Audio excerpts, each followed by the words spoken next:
Hi, it's Dr. Fiona Curry, psychologist and special needs parent, checking in with you again. I hope you've had a good week. I'm sure there have been good moments and also some really challenging ones. So just take some time to appreciate the little victories that you've had. For example, I got my son to eat a grilled cheese sandwich at home, which he's never done before. He will only eat them at camp. So for some parents, that's not a big deal. But for those of us who have children who are picky eaters, that is huge. So take some time, pat yourself on the back for anything that's gone right, and forgive yourself if anything didn't go the way you planned. So I'm just following up and just want to remind you briefly about my video that I posted previously. And I'm just going to put myself over in the corner there. Today we're talking about choice boards, but what I'd like you to do is, if you haven't watched my first video about selecting motivating items, I have the link for you right here. We've got our own YouTube channel now, the Professional Support Services, and this is what I talked about last week. I talked about getting a list of activities, foods, and toys that your child absolutely loves.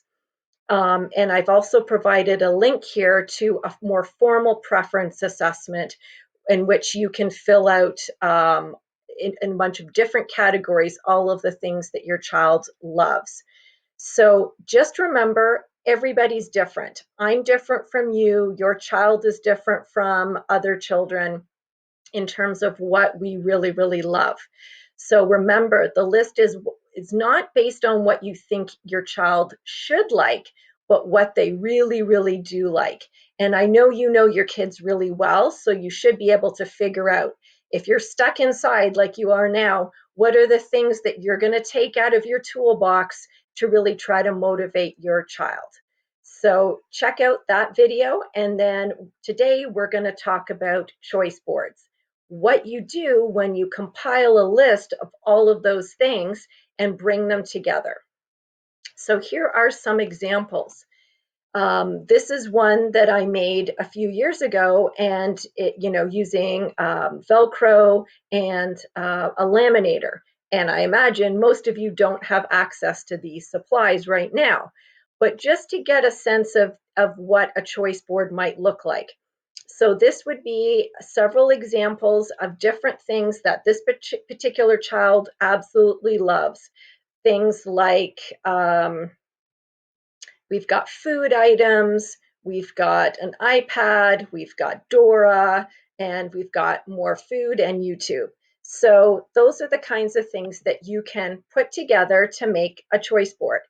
And here's more examples, things that if you don't have a laminator and you don't have Velcro, then all you do is you gather all your items, the list of items, and you can just print them out if you have a printer. So you can see here, this child might like some different things. They might like some different foods, Peppa Pig, Paw Patrol, building with Lego, that kind of thing. It's all going to be tailored for your specific child. So if you don't have a printer and your child can read, then by all means, just write down the names of the things that your child might like.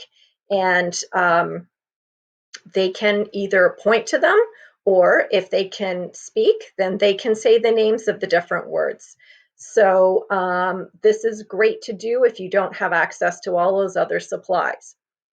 Now, for many of you, your child is not speaking yet, or can't speak at all. And you may find that they really aren't able to point to pictures if you were to show them a whole bunch. Maybe they're not quite there yet. That's okay. What you can do instead is you can gather all of the objects that you know your child loves. So this is just an example I pulled together. This is, it's actually not a real banana, it's a sensory toy, a puzzle, an iPod, some stickers, a cause and effect toy, some candy, some sensory sand, and some gummies. And this could be an example of the kinds of things that your child might like. So what you do is you put them in a bin, and then you can put them out on the table and you can say, what do you want? And the child will reach for what they like. And remember that children change all the time. So you may find that this choice bin here works for your child right now, but maybe next week you find that they eat a new food that they really love, or maybe they're really sick and tired of doing the same puzzle over and over again.